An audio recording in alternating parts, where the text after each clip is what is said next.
Le Centre de formation aux métiers portuaires et à la logistique, CFNPL, a été créé par l'État du Sénégal en 2007 sous l'initiative de la communauté des acteurs portuaires, Cap Dakar.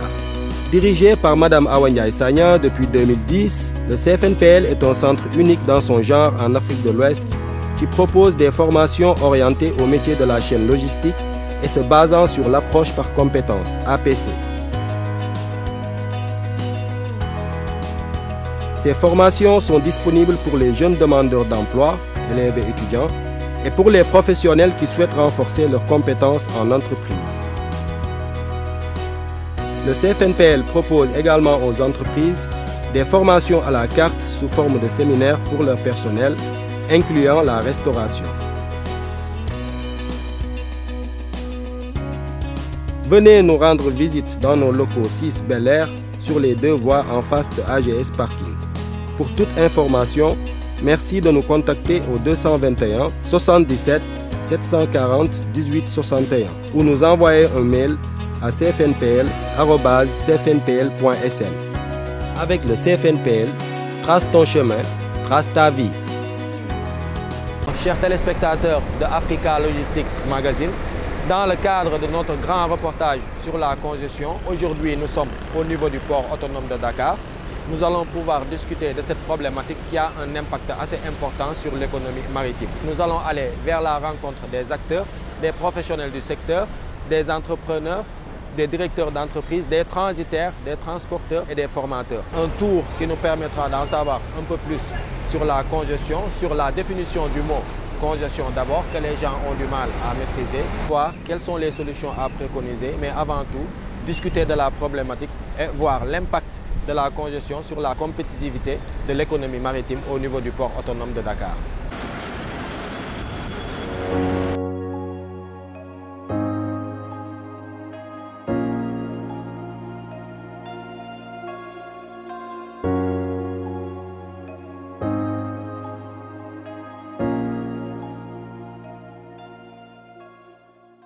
Le problème aujourd'hui, souvent, ce n'est pas à l'intérieur du port que ça se passe. C'est pour accéder au port ou sortir du port. C'est là le problème où ça se pose. Et qu'aujourd'hui, des agréments sont délivrés sans prendre en compte. Moi, la question que je me pose, est-ce que tous ces transporteurs à qui on a délivré des agréments, ils ont des garages? Parce qu'on a l'impression que c'est la route, voilà, la route qu'on doit utiliser pour circuler, c'est leur parc de stationnement. Mais je pense que si tout est géré, vous n'êtes pas là, c'est-à-dire vous venez juste pour prendre votre marchandise et sortir, et qu'ils le font en ordre et c'est respecté, le problème est réglé.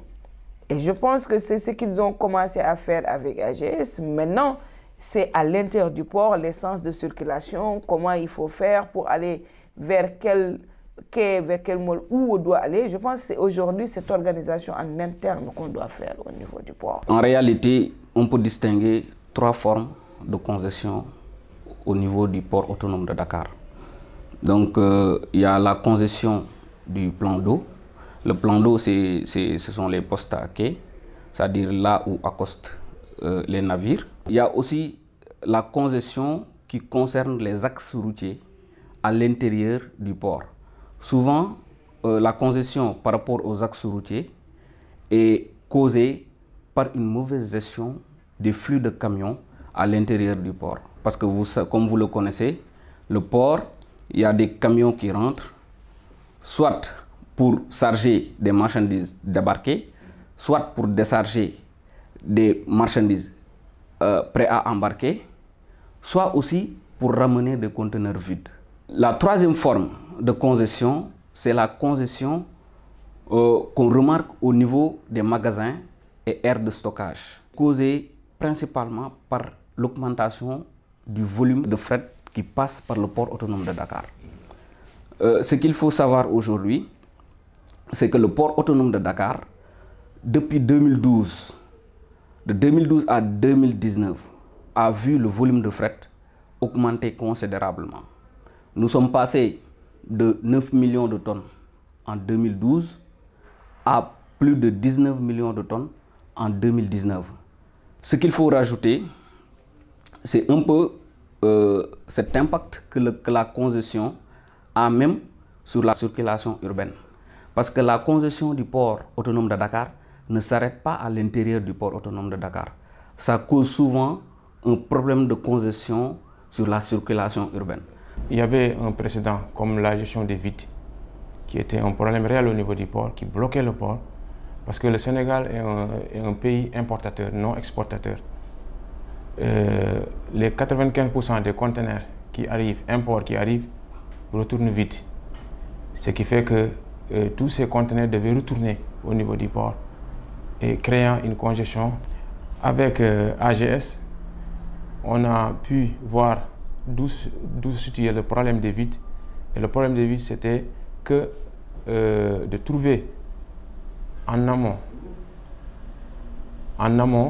des espaces de stockage des vides, après les acheminer au niveau du port via AGS. La congestion que rencontre le port autonome de Dakar se présente sous plusieurs formes et a plusieurs causes, dont je peux citer la multiplicité des acteurs, la complexité de la relation ville-port, l'augmentation du trafic portuaire. C'est un problème que le port de Dakar rencontre depuis un bon moment et qui l'empêche d'être réellement plus performant et plus compétitif.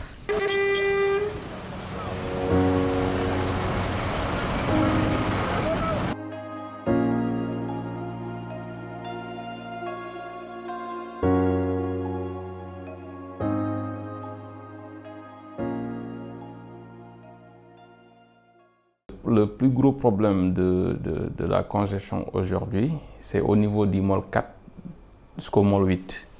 C'est là où on a ce problème. Parce que les conteneurs qui sont enlevés ou bien qui font l'objet d'approche au niveau du môle 1, môle 2, môle 3, ça on n'a pas de problème. C'est très fluide. Mais au niveau du môle 4 jusqu'au môle 8, on a un problème de voie d'accès. Le plus grand manutentionnaire qui est le conteneur qui est le Dubai Port World est situé dans une zone très renfermée. La voirie reste un challenge et le port autonome de Dakar est en train de faire des efforts quand même. Ils ont des programmes d'ailleurs de réfection de ces voiries.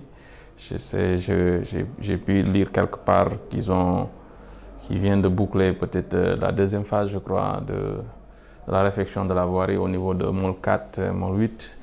On n'est pas habitué à certains systèmes de livraison, comme le Vehicle Booking System, le VBS. Ça rime avec le nouveau parking du port autonome de Dakar, qui est AGS.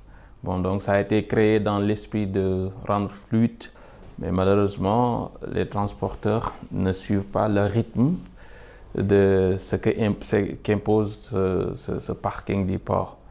Et donc actuellement, il y a un problème de mutualisation des services entre ce parking du port et le manutentionnaire qui est Dubai Port World, dans ce sens. Bon, donc c'est pour dire que il y a beaucoup de choses qui expliquent ces goulots d'étranglement dans le processus d'enlèvement de marchandises et dans le processus d'approche de marchandises au niveau du port autonome de Dakar. C'est une pléthore de problèmes.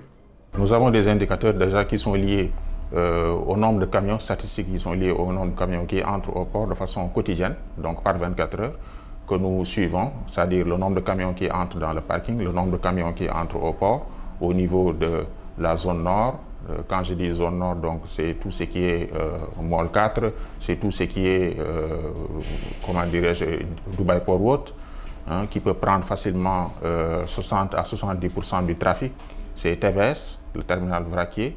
La zone sud aussi, c'est la même chose. Donc, c'est le môle 1, c'est le môle 3.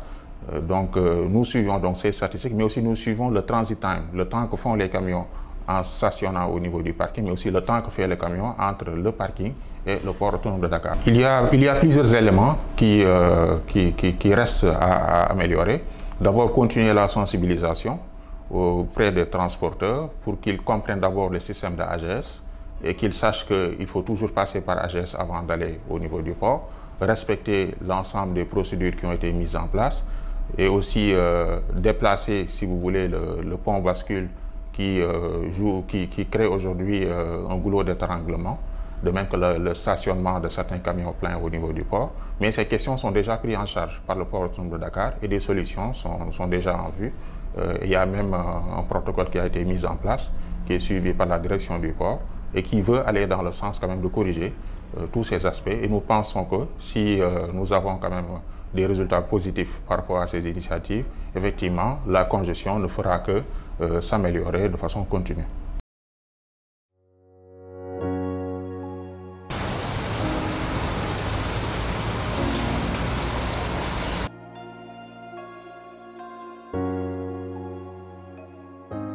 Je pense avec M. Conté, c'est ce qu'il prenait en charge, l'état des routes et tout. Maintenant, avec M. Bey, on a vu le nouveau DG, il y a même des changements avec l'implantation de AGS déjà. Mais il y a un travail à faire. Les chauffeurs, ce n'est pas juste que vous avez le permis, vous avez déplacé, mais ils doivent être formés. Donc, dans le système d'agrément, on doit inclure tout ce volet. Expliquer qu'aujourd'hui, quelle est la procédure à suivre pour venir enlever une marchandise au port ou bien venir ramener une marchandise qui a envie d'être chargée au niveau du port. Ça, si la personne n'est pas formée, elle ne peut pas appliquer ça. Et quand on délivre aussi des agréments, derrière aussi, on doit suivre pour s'assurer est-ce que les gens-là, ils n'ont pas juste cherché des documents de l'espace pour bluffer, qu'effectivement, c'est des structures qui fonctionnent. Vous savez, aujourd'hui, la congestion portuaire provoque un rallongement des délais de passage de marchandises au niveau du cordon portuaire. Ça provoque non seulement un rallongement des délais de passage des marchandises, mais aussi ça rallonge le temps de séjour des navires qui restent en rade. Ça renchérit aussi les coûts de passage portuaire. Donc vous voyez, ça, si on a cet impact-là de congestion sur le port autonome de Dakar, ça joue un peu sur la compétitivité du port, qui a des ports concurrents aujourd'hui, notamment le port d'Abidjan. Le port autonome de Dakar fait partie de nos sources de revenus. Donc si ça ne bouge pas, donc les revenus ne bougent pas. Donc par ricochet, il y a une baisse de profit, il y a une baisse de travail. Et on pense toujours à aller vers la réduction du personnel, on pense toujours à aller vers des solutions alternatives et qu'on est frappé par cette pandémie de Covid-19. Donc il y a toujours des problèmes financiers, ça c'est un. Et l'autre problème, c'est que si on n'arrive pas à avoir une procédure fluide pour mener à bien son travail, on est obligé de rester derrière. Donc forcément, il y a un impact, il y a des effets adverses par rapport à ce qui se passe au port autonome de Dakar. Donc on peut rester toute la journée sans pour autant finir un dossier. C'est pour cela que les autorités portuaires et les autorités administratives quand même l'ont pris comme étant un défi à bras le corps et ils sont en train de travailler jour et nuit pour vraiment essayer de régler le problème le plus rapidement possible. Mais on souffre parce qu'on peut rester 3-4 jours sans pour autant travailler. Ça, pour résumer, c'est l'impact quand même qui est notoire.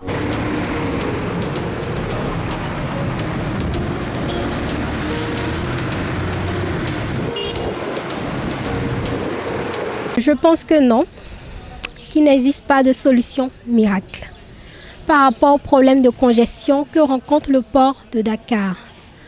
Car les congestions que rencontre le port de Dakar sont de plusieurs formes et les solutions alors sont multiples pour y répondre. Un camion ne peut plus arriver au port sans avoir un rendez-vous, donc sans avoir fait une demande qui a été validée et un document derrière qui prouve quand même que vous avez une opération réelle à mener au niveau du port autonome de Dakar. Donc ça déjà, ça a permis d'éviter, donc, si vous voulez, le transport anarchique qui se faisait à l'époque. Mais aujourd'hui, tout est organisé sous l'initiative du port autonome de Dakar et AGS en est l'exploitant. Maintenant, tout camion qui entre au port Si la mission elle est validée, c'est à ce moment seulement qu'ils passent au port. Maintenant, il y a des camions qui vont bien sûr de façon virtuelle sans passer par le parking et d'autres aussi passent par le parking de AGS. Depuis 2011, on commence quand même à former des jeunes avec un certain niveau d'instruction dans le métier de conducteur, de transport de marchandises. Et là, je pense que si on glisse en faisant aujourd'hui, en renforçant les capacités des chauffeurs qui sont en train de travailler et que ça soit même une obligation qu'ils soient formés sur certains standards. Et là, rien que le fait de connaître le sens de circulation, de connaître aujourd'hui les différents môles au niveau du port, les spécificités de chaque môle, on évitera certaines tergiversions des camions, des chauffeurs qui viennent, ils ne savent même pas où s'orienter, comment entrer dans le port, où aller récupérer tel document. Et en général, c'est ce comportement anarchique qui contribue beaucoup à la congestion. Individuellement, on ne peut pas régler ce problème. C'est pour cela qu'on s'est constitué en association, en syndicat, en organisation. On s'est bien organisé et on a eu à quand même contacter les autorités portières et on a travaillé sur beaucoup de points. Et je me réjouis quand même des efforts consentis par le port autonome de Dakar. Ils ont pu organiser un séminaire le 30 novembre. C'était entre le 27 jusqu'au 30 novembre. Donc, au sortir de ce séminaire, on a eu à signer un pacte, appelé le pacte du 30 novembre 2020, qui est un pacte historique. Et on a misé beaucoup sur la digitalisation et la mutualisation des services. C'est dans l'esprit d'aller vers un guichet unique. Quelles sont les solutions avant que Ndayan ne soit fonctionnel? Parce que Ndayan ne sera fonctionnel que d'ici 5 ans. La solution d'urgence, c'est de réhabiliter les rails au niveau du port autonome de Dakar. Parce qu'il faut que les trains, dans tous les ports compétitifs du monde entier, il y a le train qui rentre pour ressortir les marchandises. En dehors de ça, il faut trouver des zones d'éclatement. Ce qu'on appelle communément peut-être des ports secs. Qui ont des embranchements avec le rail. Peut-être aller vers Diamniadio ou Pout, parce que le port a un projet à Pout. Construire là-bas une zone tampon où on fera l'éclatement des marchandises, que ce soit les marchandises en transit qui partent vers le Mali, ou bien même les marchandises qui sont destinées à la consommation locale. Donc, il faut trouver des zones d'éclatement et réhabiliter les rails. Ça peut être, à mon avis, une solution d'urgence, en attendant que Ndayan ne démarre.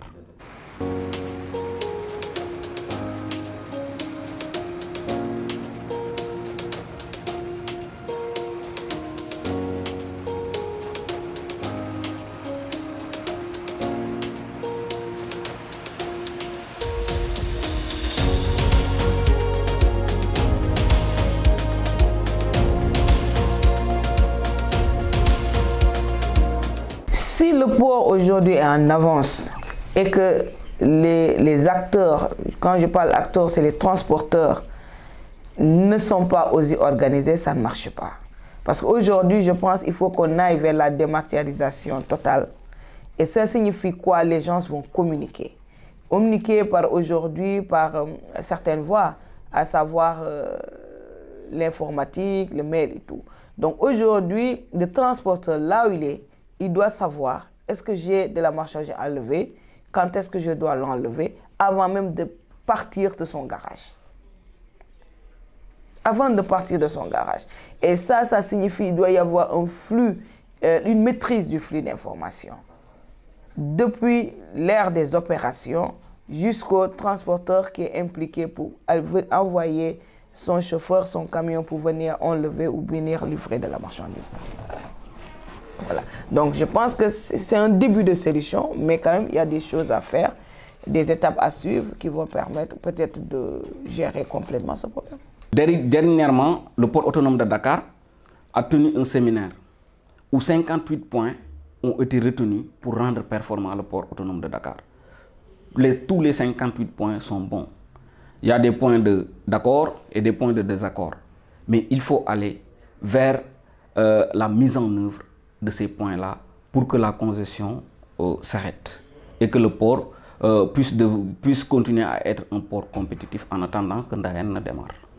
Je pense que notamment depuis la rédaction de mon mémoire, que ce problème s'est amoindri vu la construction du parking pad AGS. Les recommandations vont de pair avec les différentes formes de congestion que le port de Dakar rencontre.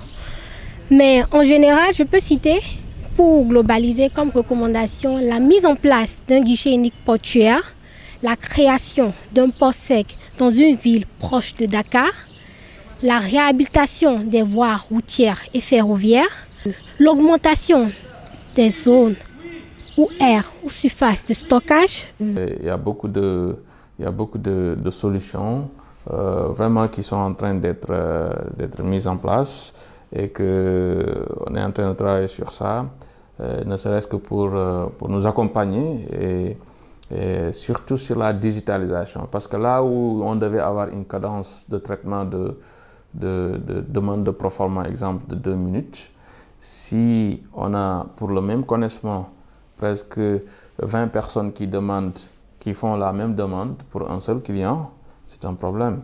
C'est pour cela que la digitalisation aussi demande à ce qu'on identifie chaque client. Et ce processus est en train d'être fait par beaucoup de compagnies, et spécialement Dubai Port World est en train de travailler sur ça. Et on est en train de les accompagner dans ce processus.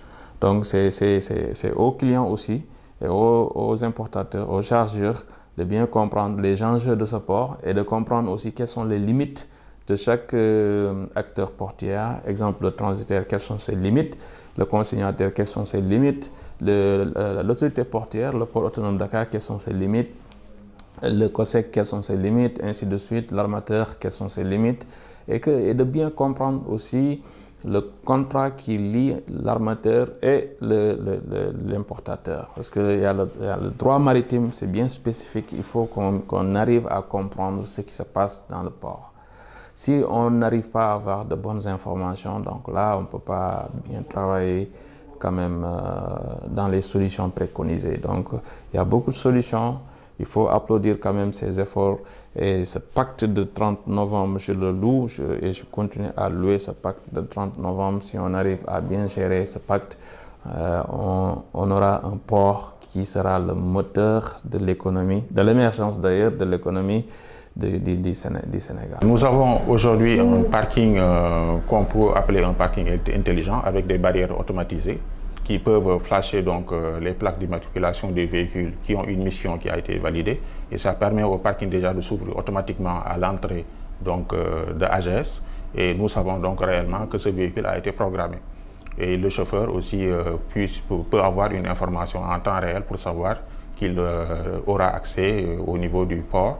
Maintenant, au niveau du port, cette prestation nous a permis non seulement de réduire le temps de passage des véhicules, qui est passé, il y a de cela à peu près juste 8 mois, les véhicules pouvaient faire facilement 4 à 5 jours pour avoir accès au port.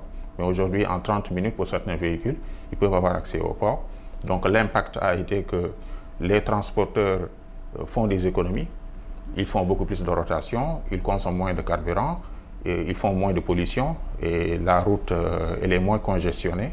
Et aussi les riverains aussi en profitent pour quand même pouvoir circuler aisément, sans pour autant, si vous voulez, subir un peu les impondérables de la congestion.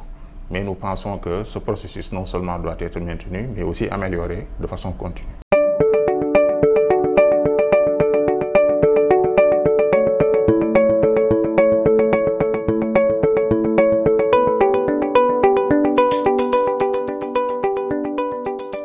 AGS, c'est Aménagement Gestion Service, qui effectivement est une structure spécialisée dans la gestion du trafic routier au niveau du port autonome de Dakar, afin d'assurer sa fluidité.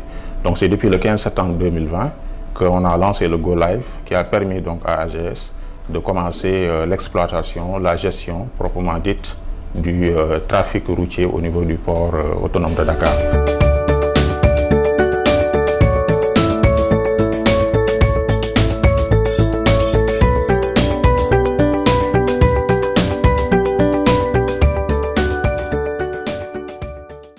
AGS, c'est une structure avec un parking de 42 000 m² qui peut accueillir jusqu'à 450 camions.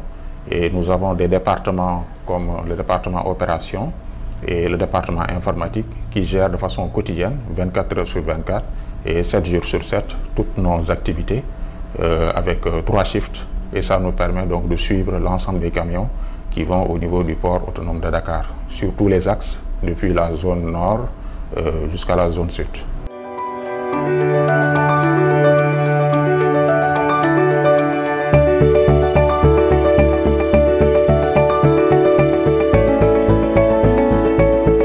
Nous avons aujourd'hui un parking qu'on peut appeler un parking intelligent avec des barrières automatisées qui peuvent flasher donc les plaques d'immatriculation des véhicules qui ont une mission qui a été validée, et ça permet au parking déjà de s'ouvrir automatiquement à l'entrée donc de AGS, et nous savons donc réellement que ce véhicule a été programmé et le chauffeur peut avoir une information en temps réel pour savoir qu'il aura accès au niveau du port.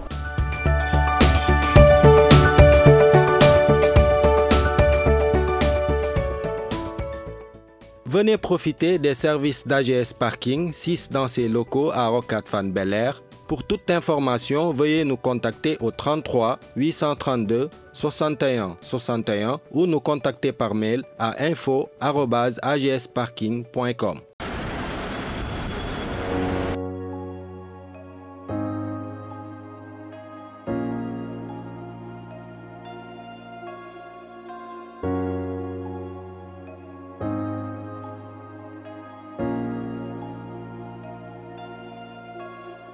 Chers téléspectateurs d'Africa Logistic Magazine, merci d'avoir suivi ce grand reportage sur la congestion portuaire. Nous vous donnons rendez-vous bientôt pour un nouveau grand reportage sur l'actualité de la logistique.